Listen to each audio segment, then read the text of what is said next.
कहते हैं रिश्तों को पनपने के लिए उनमें विश्वास और सच्चे जज्बात का होना बहुत ज़रूरी है। यही वो रिश्ते होते हैं जो दुर्भाग्य और दुखों में भी स्थिर रहते हैं और बड़े से बड़े तूफानों में भी संभल जाते हैं। लेकिन जब इन्हीं रिश्तों में ईर्ष्या, स्वार्थ, धोखा और अविश्वास की दीमक लग जाती है तो मजबूत से मजबूत रिश्तों की इमारत भी खोखली हो जाती है, ध्वस्त हो जाती है। क्यों अपने स्वार्थ में लोग इतना बहक जाते हैं कि ना तो उनसे किसी की खुशी देखी जाती है और ना ही किसी के दुख में उनकी आंखें नम होती हैं। क्या किसी को चोट पहुंचाने के लिए लोग इस हद तक जा सकते हैं? आइए देखते हैं एक ऐसा ही संगीन केस जो हमारी सोच पे सवालिया निशान लगाता है।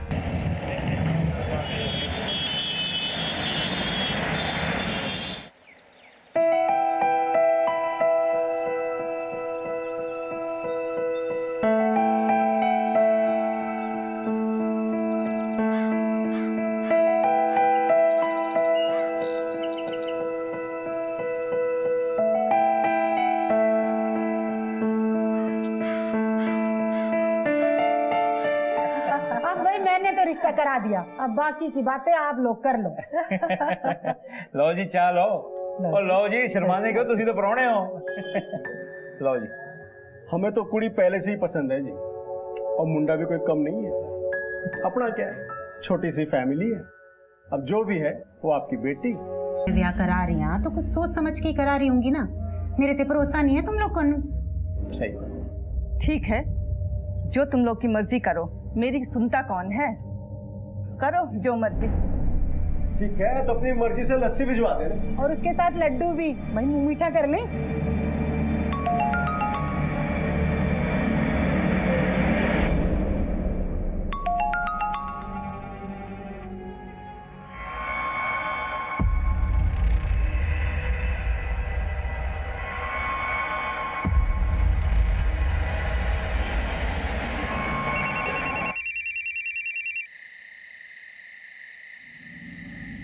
हेलो, रेट कार्ड चाहिए क्या उसका? क्या? जिसके साथ तू अपने रिश्ते के लिए हाँ कह के आया ना, उसी के रेट कार्ड की बात कर रही हूँ। 1 रात का, 2 रात का। वैसे तो उसका नाम हरप्रीत हैगा, पर शिल्पा के नाम से जानी जाती है। अपना ईमेल चेक कर लेना, उसका सारा प्रोफाइल मिल जाएगा रेट कार्ड के साथ। और सुन, जब तू उसे मिले ना तो होटल ले जाने की कोशिश करना, झट से मान जाएगी। वैसे एक बात तो बता, उसका ये धंधा शादी के बाद तू ही संभालेगा क्या? ओए ज़बान संभाल के गाल कर, तेरे में उत्थे आके चित्तर मारने हैं। Hello hello.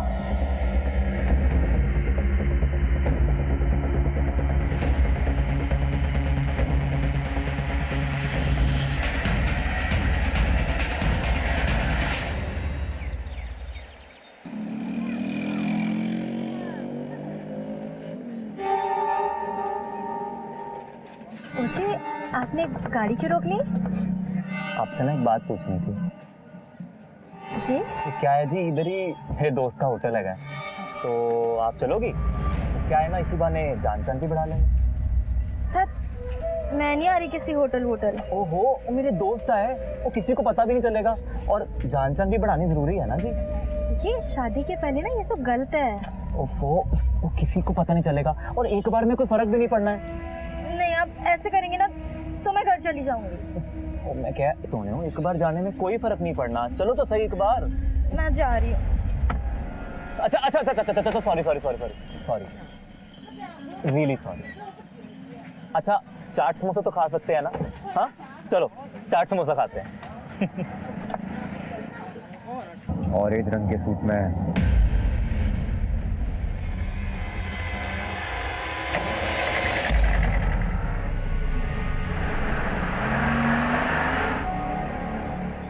एक बात बोलूं जी? जी बोलो। कोई है जो तुम्हें फजूल में बदनाम करना चाहता है?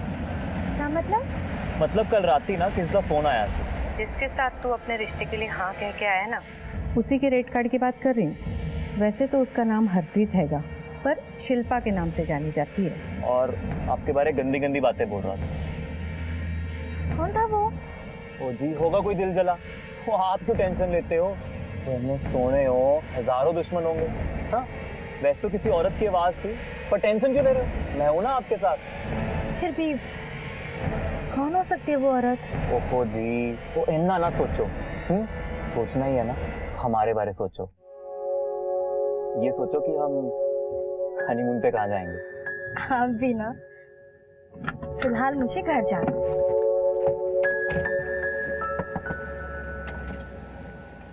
हाँ जी। और हनीमून पे कहाँ जाना है आपको जल्दी बता दूं।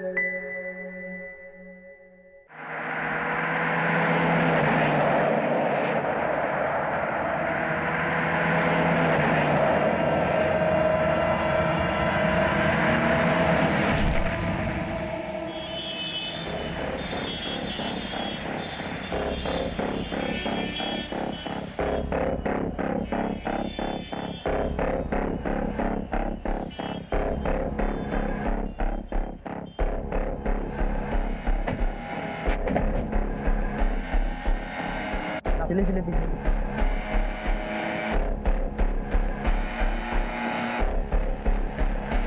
हरप्रीत उसके नीचे आ जाती।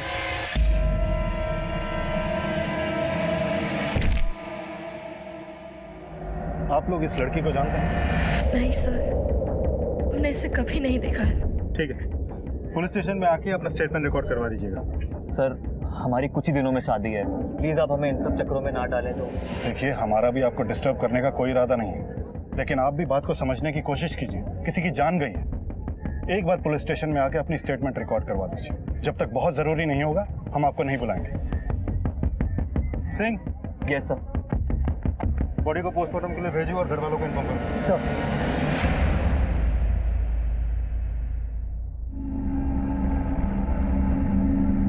ओ भाई गाड़ी नहीं आई अभी तक तेरी यार। ओ हाँ, गाड़ी से याद आई। ओ यार पार्लर में ना गाड़ियां टाइम से बन ज्यादा ना लेट मत होना, समझ आई?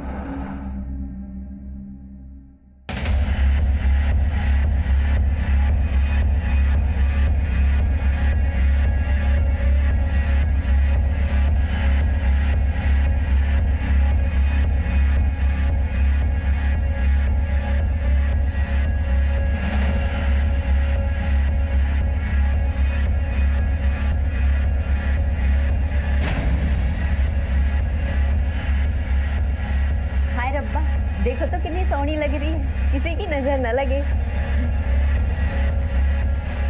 ओए होए, मेहंदी का रंग देख कितना गहरा चढ़ा है। लोग कहते हैं कि मेहंदी का रंग जितना गहरा होगा ना, पति उतना ज्यादा प्यार करता है। हाँ, प्यार तो वो बहुत करते हैं। कौन हो तुम और अंदर कैसे आए? जी आप कौन?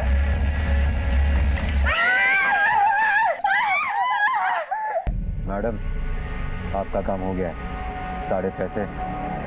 अरे हाँ हाँ, तेरे पैसे मिल जाएंगे। पहले पता तो लगने दे मेरा काम पूरा हुआ है या नहीं। वो आप पता कर लेना। क्या क्या हुआ उसे? अरे पर कैसे? तो कहाँ लेकर गए, किस अस्पताल में?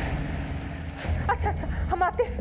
कमल, कमल बीबी जी आई। छेती नीचे आ। क्या हुआ बीजी, आप परेशान क्यों लग रहे हो?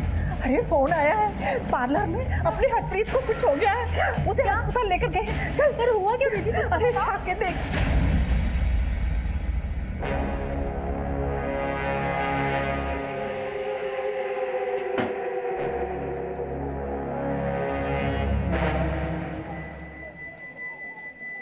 सर, फैमिली को केके हॉस्पिटल बुलवा लिया गया है। ये एसिड इतनी आसानी से अवेलेबल नहीं होता। केमिकल लैब्स और बड़ी बड़ी इंडस्ट्रीज में मिलता है। इसके सैंपल्स लो और लैब में भेजो। सर, सर, जिस लड़की पे एसिड फेंका गया था उसकी हालत बहुत नाजुक है। ये वही लड़की है जो कुछ दिन पहले ट्रक एक्सीडेंट होते होते बची थी। उस वक्त पार्लर में मौजूद कुछ और लोगों पे भी एसिड गिरे थे, बट वो सब खतरे से बाहर थे। सबके घर वालों को इन्फॉर्म कर दिया सर। सारी जगह की तलाशी लो, एक एक चीज टटोलो, शायद हमारे हाथ कुछ लग जाए। सब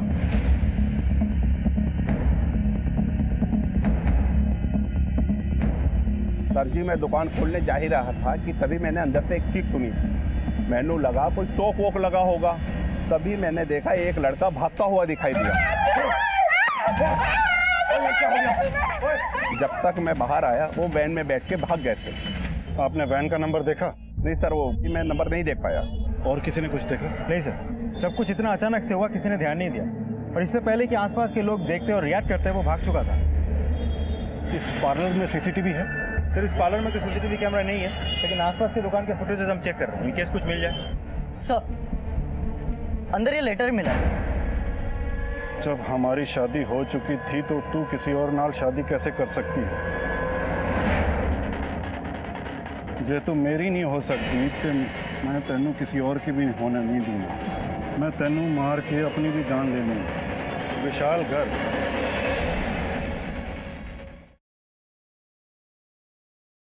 मेरी भूल से बच्चे को किसकी नजर लग गई?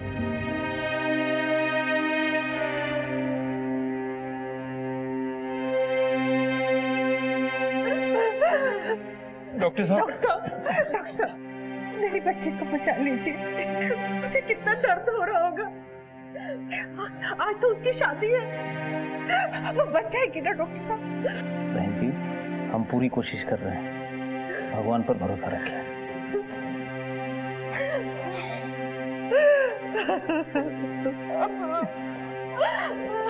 तेजिंदर जी, हम इस केस की छानबीन कर रहे हैं। आपको किसी पे शक या आपकी किसी से कोई दुश्मनी या हरप्रीत की? हम बहुत सीधे साधे लोग हैं साहब, हमारी किसी से क्या दुश्मनी हो सकती है? मैं नौकरी पेशे वाला बंदा हूँ, हमारे खानदान में भी किसी से किसी की कोई दुश्मनी नहीं है। कोई लड़का या किसी से कोई चक्कर? हमारी नजर में ऐसा कोई नहीं है। क्यों कमल? नहीं सर, हरप्रीत की लाइफ में ऐसा कोई भी नहीं था। वो तो हमेशा घर पे ही रहती थी। यूँ समझ लीजिए कि होने वाले जीजा जी ही उसका पहला प्यार थे। अच्छा एक बात बताइए, ये विशाल गर्ग कौन है? विशाल गर्ग? कौन विशाल गर्ग? जिससे हरप्रीत की शादी हुई थी। शादी? कैसे कर रहे हो इंस्पेक्टर साहब? उसकी शादी तो सर्वजीत के साथ हो रही थी। ये विशाल गर्ग कौन? हमें पार्लर से ये नोट मिला है जिसमें लिखा है, जब हमारी शादी हो चुकी थी तो तू फिर किसी और से कैसे शादी कर सकती है? जे तू मेरी नहीं हो सकती तो मैं तेनू किसी और दे भी नहीं होने दूंगा। मैं तेनू मार के अपनी जान ले लूंगा। विशाल गर्ग। नहीं सर, हरप्रीत की लाइफ में ऐसा कोई भी नहीं था, और ये नाम भी हमने पहली बार सुना। उसकी तो शादी होने वाली थी सर्वजीत से। बहुत अच्छी फैमिली है, ब्याह का सारा खर्चा वही उठा रहे थे। डॉली बहन जी ने ही रिश्ता करवाया था। ये डॉली कौन है? हमारी बिरादरी की है, रिश्ते करवाती है। उसका पता मिलेगा? जी हाँ। आप ही ने हरप्रीत का रिश्ता तय कराया था ना? हरप्रीत ही क्यों जी सर, मैं तो बड़ी सारी कुड़ियों का रिश्ता कराया है। बल्कि तेजिंदर पाजी ने तो अपनी दोनों कुड़ियों की जिम्मेवारी मेरे ही सर पे सौंपी हुई थी। पर क्या बताऊं सर जी, उन्हां दी वड्डी कुड़ी जो भी उन्होंने वेखण आंदा सी, उन्हां दी छोटी कुड़ी नहीं पसंद कर लेंदा सी। क्यों? अब हरप्रीत है ही नहीं सोनी, और कंवल, आपको पता है जी, पिछली बार कंवल की जगह हरप्रीत को किसने पसंद किया था? किसने? जिसकी हरप्रीत से शादी होने वाली है, उसके बड़े भरा बलजीत ने। क्या मतलब? मतलब यही जी, कंवल का रिश्ता होने वाला था बलजीत से, लेकिन बलजीत ने हरप्रीत को देख लिया और बस उससे भी आके जिद करने लगा। ਤੁਹਾਨੂੰ किन्नी बार समझाया सी कि छोटी कुड़ी नू छुपा के रखो, पर नहीं, ले आए ना सामने। अब उन लोगों की समझ में तो वही आ गई ना। अब रसगुल्ला दिखा के करेला खाने को कहोगे तो कौन खाएगा? समझते तो हो नहीं तुम लोग मेरी बात। पर अब क्या करें? मेरी मानो तो हरप्रीत का ब्याह करा देते हैं उस घर में। घर भी बड़ा अच्छा है, और बड़ी कुड़ी का क्या है, उसके लिए तो मैं मुंडा ढूंढ ही लूंगी ना। नहीं बहन जी, नहीं, ये नहीं हो सकता। और बड़ी बहन के रहते छोटी का ब्याह कैसे कर सकते हैं? और लोग क्या कहेंगे? ऐसा किया तो कंवल के लिए रिश्ता ढूंढना मुश्किल हो जाएगा। अब सोचते रहो लोगों के बारे में, जो मर्जी करो।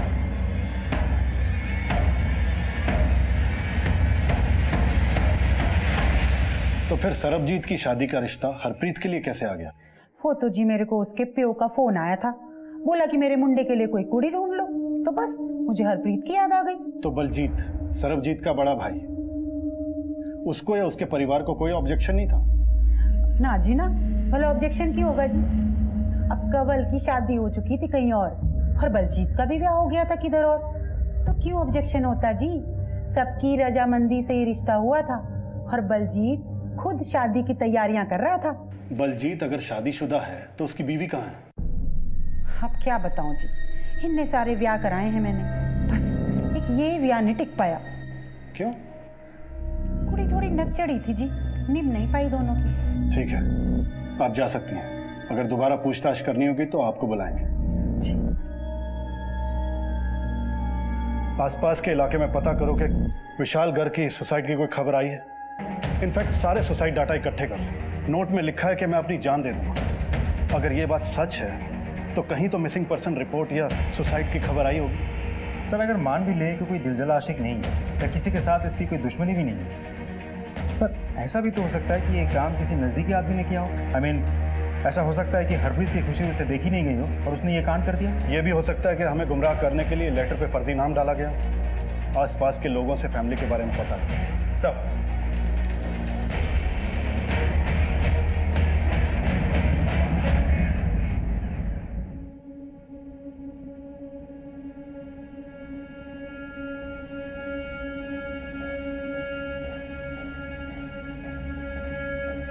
कंवल दीदी ने तुम्हारे नाल ये लेटर भेजा है। अरे छोड़ अपनी दीदी को, मुझे तो तुझसे दोस्ती करनी है, इसलिए कंवल को अपना रास्ता बनाया। मुझे उसमें कोई इंटरेस्ट नहीं।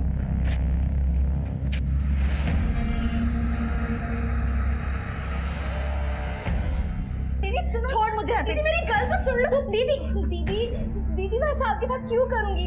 मैंने आपका लेटर उसे दिया था। आपका लेटर देने के बाद वो अनाप शनाप चुप कर। तू कभी मेरे साथ अच्छा नहीं कर सकती। दीदी मुझे कोई बात नहीं करनी। हरप्रीत हरप्रीत हरप्रीत दीदी दीदी जल्दी आइए। हरप्रीत हरप्रीत दीदी जल्दी आइए।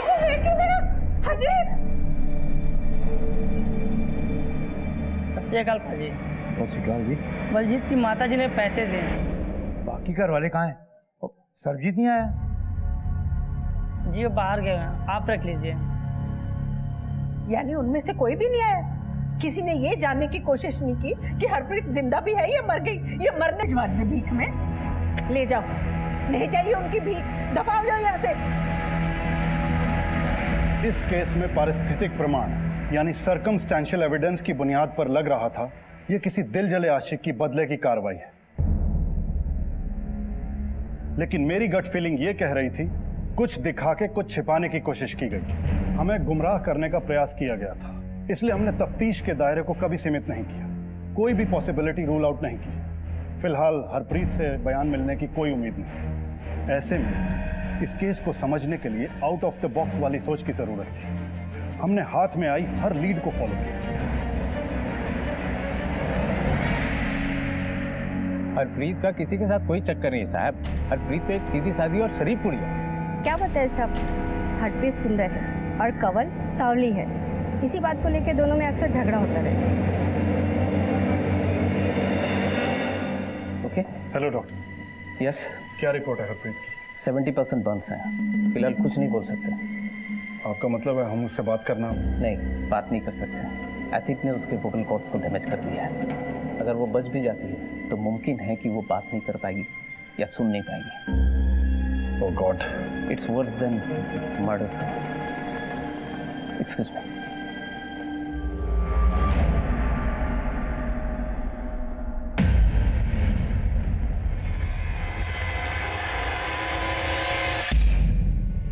हम ये जानना चाहते हैं कि हाल फिलहाल में कोई हरप्रीत के लिए रिश्ता आया था?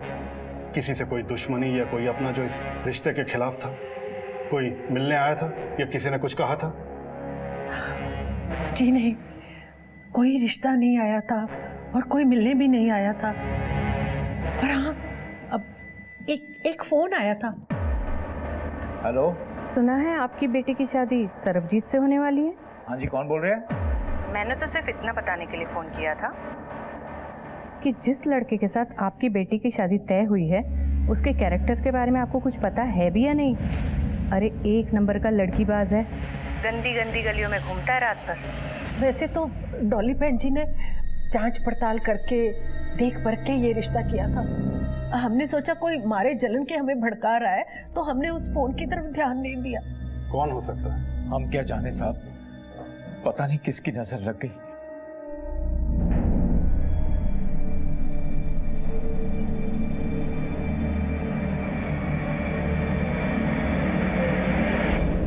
सर मुझे एक बात याद आई जो मैं बताना चाह रही हूँ आपको। क्या बात? सर जब हरप्रीत की शादी की शॉपिंग हो रही थी तो हम कमालपुरा मार्केट गए थे। ये लो बहन जी, ये हो गई आपकी साड़ी और ये रहा आपका बिल।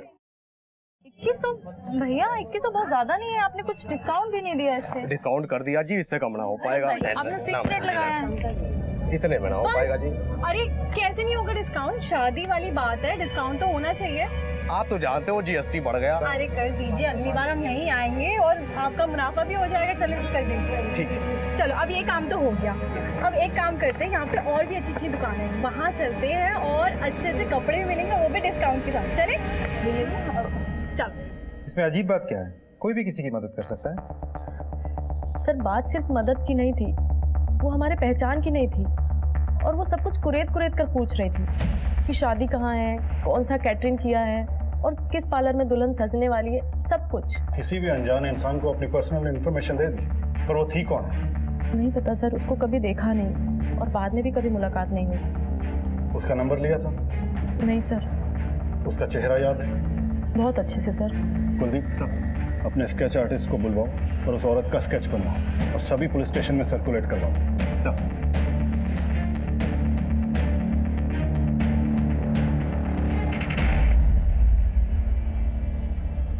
उस औरत ने इन लड़कियों से सारी अहम इंफॉर्मेशन निकाल ली। वो हमारे पहचान की नहीं थी और वो सब कुछ कुरेद कर पूछ रही थी।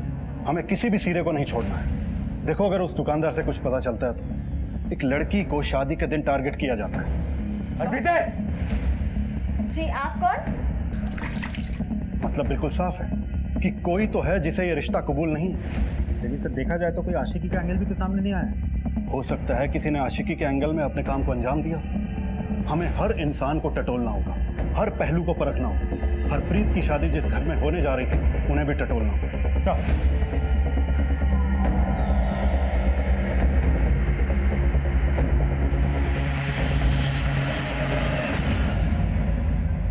साहब है घर पे? हाँ जी सर है, आइए।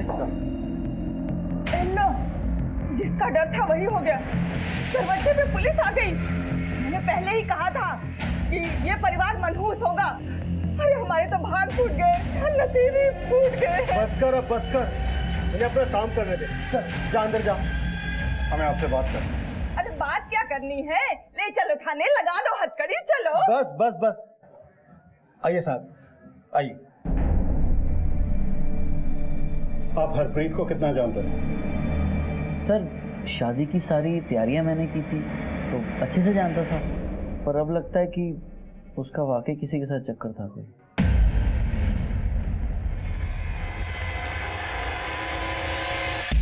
क्या मतलब? सर मतलब हमने हॉल बुक किया था शादी के लिए, तो मम्मी डैडी मैं और सरबजीत हम सब घर से हॉल की तरफ ही जा रहे थे। सर एक सुनसान रास्ते से हम निकले और हमने देखा अचानक एक गड्डी क्यों रोक दी? डैडी जी आगे देखो।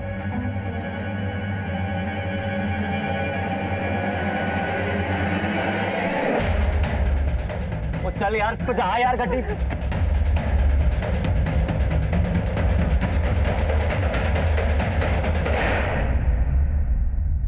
आप लोगों पे जानलेवा हमला हुआ था, इस बात की रिपोर्ट नहीं लिखवाई थी पुलिस में? नहीं सर, मुझे लगा कोई गुंडे मवाली हैं, तो गाड़ी देखी कि शादी के लिए जा रही है तो रोक लिया शायद। अब इतनी सी बात के लिए पुलिस में रिपोर्ट। वीरे, ये सब? ये कौन? सर ये मेरा छोटा भाई सरबजीत, इसी की शादी होने वाली थी। आप हरप्रीत को कितना जानते थे? जी मेरे होने वाली वाइफ थी। वो तो हम सब भी जानते हैं, और उसके बारे में क्या जानते थे? मैं समझा नहीं, आप जानना क्या चाहते हैं? प्यार करते थे उससे? जी 4-5 बार मिले थे, तो इतने में प्यार तो नहीं हो सकता। तो फिर किससे प्यार करते थे? मालिनी से? जी हमने तुम्हारा सारा पास्ट प्रेजेंट खंगाला है। तुम्हारा मालिनी के साथ अफेयर है, ये हमें पता है। मालिनी से तुम अब भी प्यार करते हो ना? जी मैं, आप कहना क्या? तो फिर हरप्रीत से शादी करने के लिए हाँ क्यों की? बाबूजी और बलजीत पाजी के दबाव में आ गए। इनको मालिनी अच्छी नहीं लगती थी तो। और मालिनी के बारे में तुम्हें क्या लगता है? जी वो अच्छी है, लेकिन उसके और आपके बीच में हरप्रीत थी ना, इसलिए उसने या तुमने हरप्रीत को मरवाने की कोशिश की और उस पर एसिड फेंकवा दिया। जी मैं भला ऐसा क्यों करूंगा, और मालिनी ऐसा कर ही नहीं सकती। बड़ा यकीन है उस पर? सर हमारा रिलेशन 2 साल से, मैं उसको अच्छे से जानता हूँ और वो ऐसा नहीं कर सकती, और अब हमारे बीच में कुछ रहा ही नहीं तो वो क्यों करेगी? आप खामखा गड़े मुर्दे उखाड़ रहे हैं सर। प्यार किसी और से और शादी किसी और से। तुमने मालिनी को तो क्लीन चिट दे दी, अब देखना यह है कि उसकी तुम्हारे बारे में क्या राय है। उसका फोन नंबर? सर, सरबजीत और मेरी फैमिली की हैसियत में बहुत फ़र्क है। हम दोनों को ही पता था कि वो मुझे कभी एक्सेप्ट नहीं करेंगे, इसलिए मैंने खुद ही अपना रास्ता बदल दिया। अब ना तो मुझे सरबजीत में इंटरेस्ट है, ना ही उससे कोई लेना देना है। ठीक है, लेकिन शहर छोड़ के मत जाना। अगर दोबारा पूछताछ के लिए बुलाएंगे तो आना होगा। Okay sir. जा सकते हैं। देखिए, पानी सर से ऊपर चढ़ गया है, मुझे मेरे पैसे चाहिए। धमकी ना दे, समझा? अरे पैसे मिल जाएंगे, तू थोड़ा सब्र कर। लेकिन जल्दी।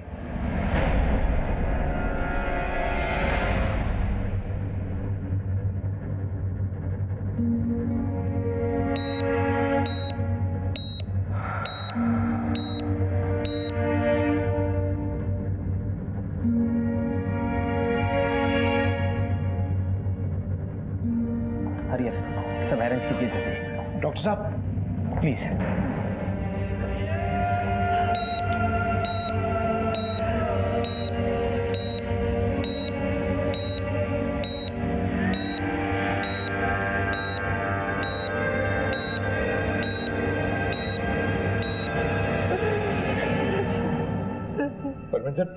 बाबूजी, हौसला रखूंगी।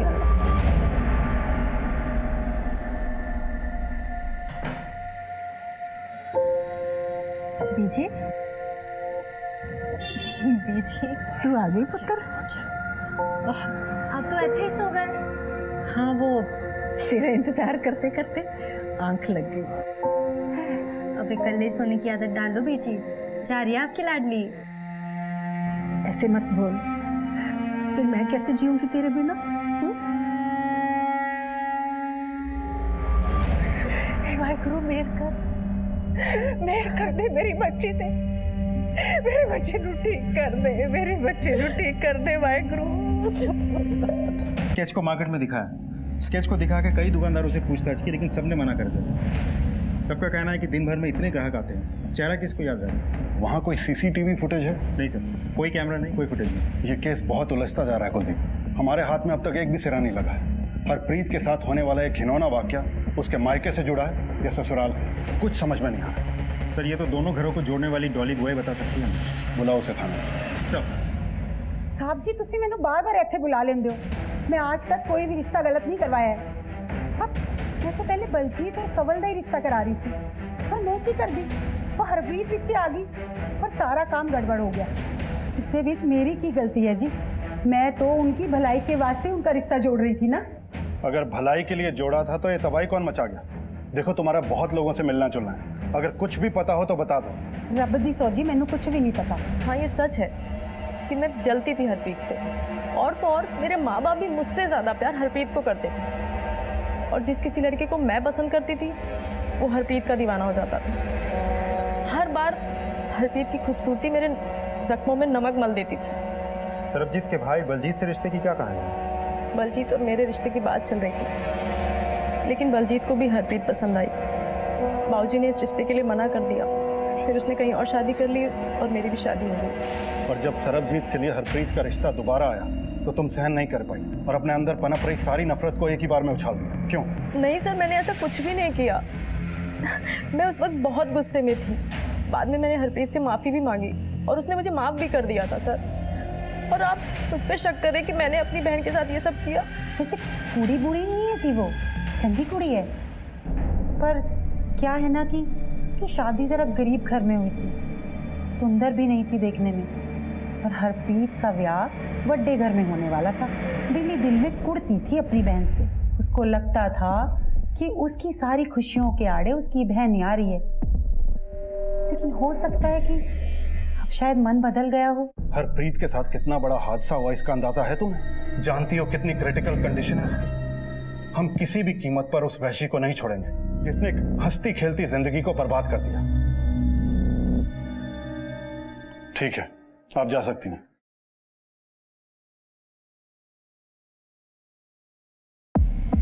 सर, किसी का मोटिव ही समझ में नहीं आ रहा। लेकिन कुलदीप, मोटिव तो सरबजीत के पास भी और बलजीत के पास भी, लेकिन ये किया किसने है? इन तीनों में से किसी ने, कोई और ही है। दोनों फैमिलीज और जितने भी लोग इस केस में डायरेक्टली और इनडायरेक्टली इन्वॉल्व हैं, सबके कॉल रिकॉर्ड्स निकलवाओ। किसने किससे बात की, कितनी देर बात की, मुझे सारी डिटेल्स चाहिए और सब पे नजर रखो। सर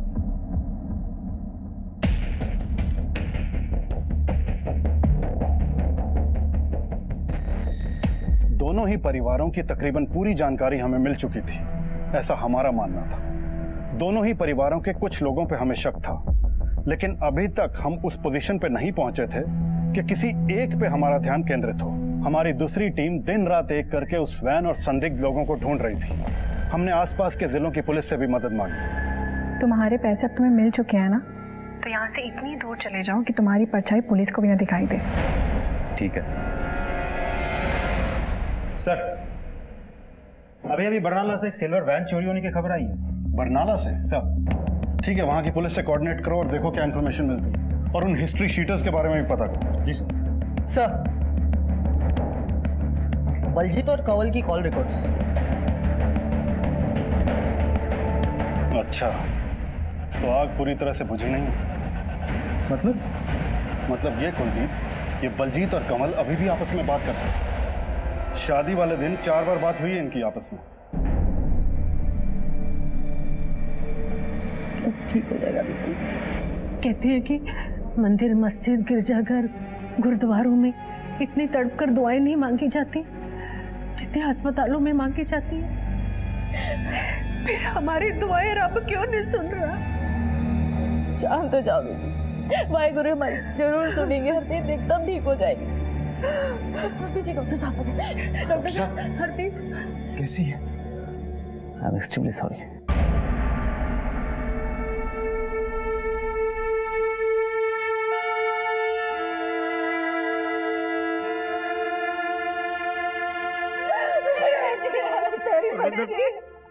मुझे मेरी बच्ची के बारे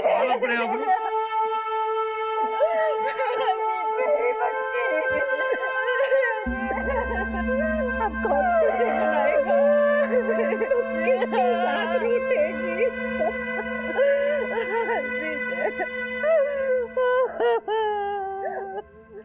हरप्रीत, मैनू माफ कर देना।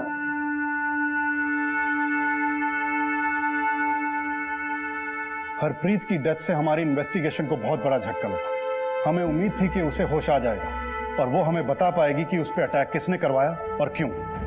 लेकिन अब हमने ठान ली थी, हम किसी भी कीमत पर मुजरिम को ढूंढ निकालेंगे। हम और हमारी टीम दिन रात इन्वेस्टिगेशन में जुट गए। सर, मैं मानता हूँ कि मैंने कंवल को काफ़ी सारे फ़ोन किए, क्योंकि शादी की सारी तैयारियाँ, सारे अरेंजमेंट्स मैं ही कर रहा था। और हरप्रीत कितने बजे पार्लर जाएगी, कैसे जाएगी, उसे कौन सी गाड़ी लेने आएगी, ये सब मैं ही डिसाइड कर रहा था। मगर 4 कॉल्स करने की क्या ज़रूरत आन पड़ी थी? सर, बिकॉज पहले कंवल पार्लर जाने के लिए तैयार थी, फिर उसने बोला कि वो नहीं जाएगी। मुझे नहीं जाना, मेरी इच्छा नहीं है।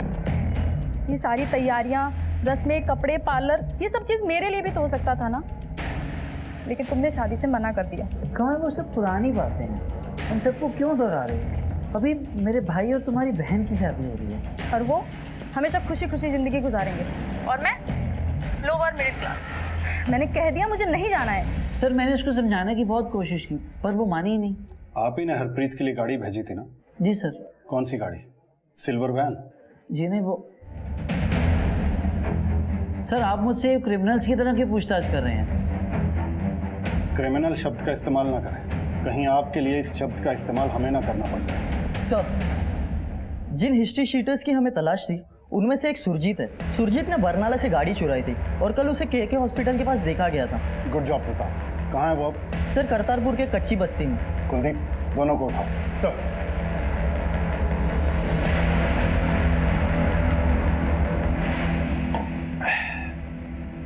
पवन, जितना जल्दी हो सके ना अपने घर से निकलना पड़ेगा। पुलिस, भाग भाग। ए, रुक। ए, रुक।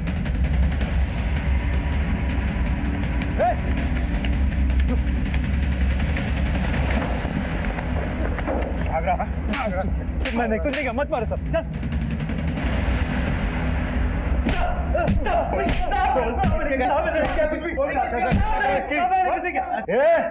एक लड़की का कत्ल हुआ है, यह तो सीधे सीधे बता दे, वरना इतना मारूंगा ना तो ठीक से बैठ पाएगा और ना ठीक से खड़ा हो पाएगा, समझा? सब बताता हूँ। मुझे फोन आया था, एक औरत थी साहब, उसने बोला एसिड फेंकने के लिए उस लड़की पे। किस नंबर से फोन आया था? किस नंबर से फोन आया था? उसका नंबर मेरे मोबाइल में है। कुलदीप सर, इससे नंबर लो और अपने डाटा में चेक करो सर, और अच्छे से सेवा करो इसकी। सर नहीं नहीं सर, ये नंबर तो बलजीत के नाम पे रजिस्टर्ड है। तेरे इस नंबर से हत्यारों को फोन किया गया था। अब सच बता दे, क्यों फोन किया था?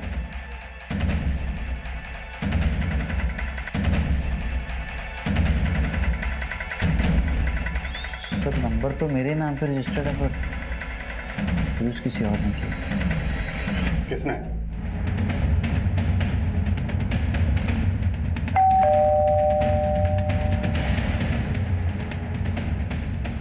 गुरमीत। जी बोलिए। कौन है पुत्र? बेबे पुलिस। नवजोत चड्ढा, हरप्रीत पर एसिड फेंकने की साजिश और उसकी मौत के जुर्म में आप दोनों को गिरफ्तार किया जाता है।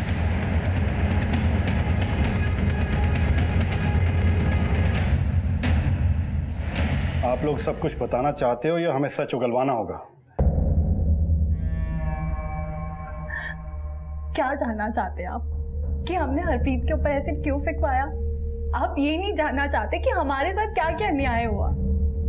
आप ये नहीं जानना चाहते कि मेरा और बलजीत का डिवोर्स क्यों हुआ?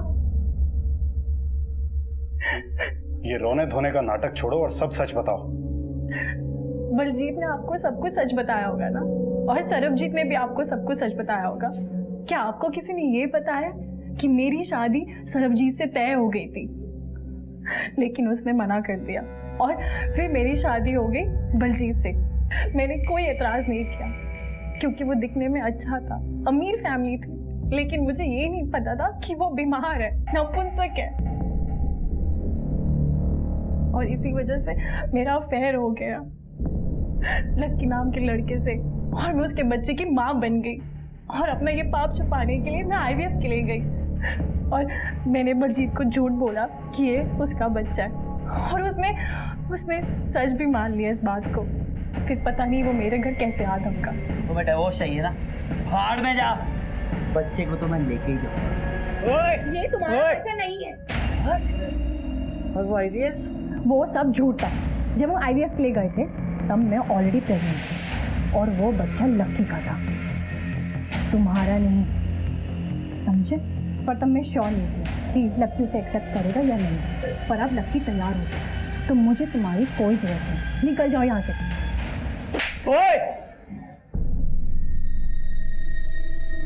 और उसके बाद हमारा डिवोर्स हो गया और फिर लक्की ने भी मुझे छोड़ दिया।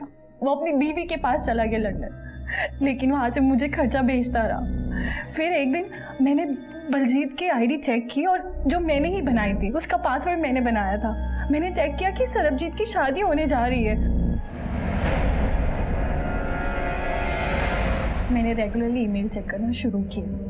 उनके घर पे आती खुशी मुझसे बर्दाश्त नहीं हो रही थी।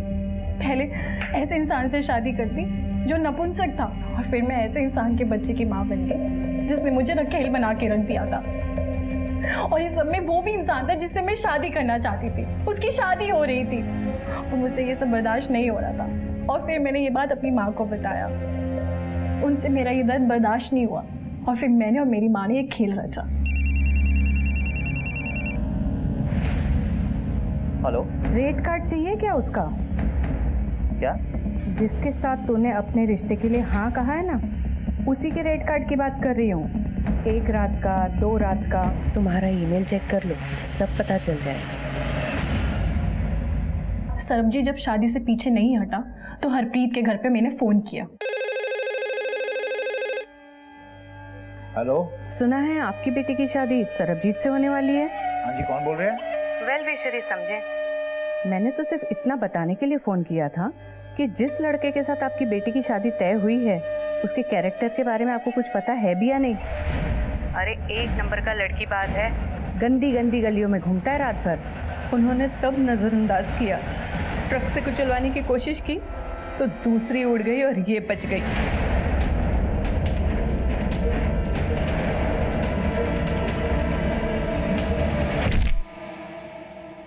फिर मैंने गुंडे भेजे ताकि मार मार के लड़के वालों की टांगे तोड़ दें। और ये दिखाएंगे कि लड़की के किसी आशिक ने ये काम किया है। फिर भी वो बच निकली। अब इस सब के बाद मेरे पास कोई और रास्ता नहीं था। जो लड़की मेरी जगह ले रही थी, मुझे उसको इतना बदसूरत बनाना था कि लोग उस पर थूके। और फिर मैंने हरप्रीत से मुलाकात की और सब पता कर लिया, और फिर हमारा काम हो गया।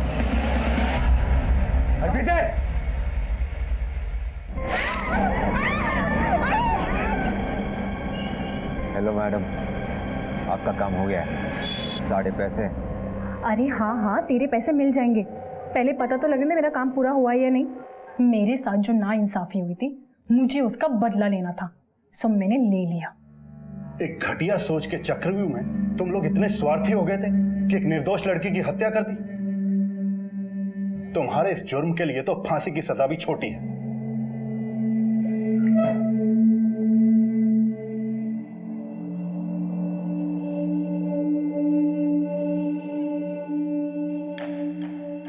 हर जुर्म आफत आने से पहले दस्तक जरूर देता है। हमें बस अपने आसपास की घटनाओं पर पूरा ध्यान रखना चाहिए। लापरवाही और गफलत इतनी भी नहीं रखनी चाहिए कि आसपास के इशारे ही समझ में ना आए। पहले सरबजीत को हरप्रीत के बारे में गलत इन्फॉर्मेशन दी गई, फिर हरप्रीत के परिवार वालों को सरबजीत के खिलाफ भड़काया गया, फिर सरबजीत के परिवार पर हमला करवाया गया। हरप्रीत को लॉरी से कुचलने की साजिश की गई और दोनों ही परिवार गफलत में डूबे रहे। और अंजाम, ईमेल अकाउंट के एक्सेस को सरबजीत और बलजीत ने इग्नोर ना किया होता, कमल और हरप्रीत ने अनजान गुरमीत को अपनी सारी इंफॉर्मेशन ना दी होती, रिश्ता तोड़वाने वाले फोन कॉल्स को इग्नोर ना किया होता, पुलिस की मदद ली होती, तो ये जुर्म टल सकता था। आप सबसे गुजारिश है कि अगर कोई भी अजीब बात हो तो उसे इग्नोर ना करें, उसकी तह तक पहुंचने की कोशिश करें ताकि आने वाली आफत से बच सकें या वक्त रहते संभल सकें, क्योंकि दस्तक पर संभल जाने से बड़ा नुकसान टल सकता है। देखते रहिए क्राइम पेट्रोल दस्तक। मकसद बताना नहीं, बचाना है।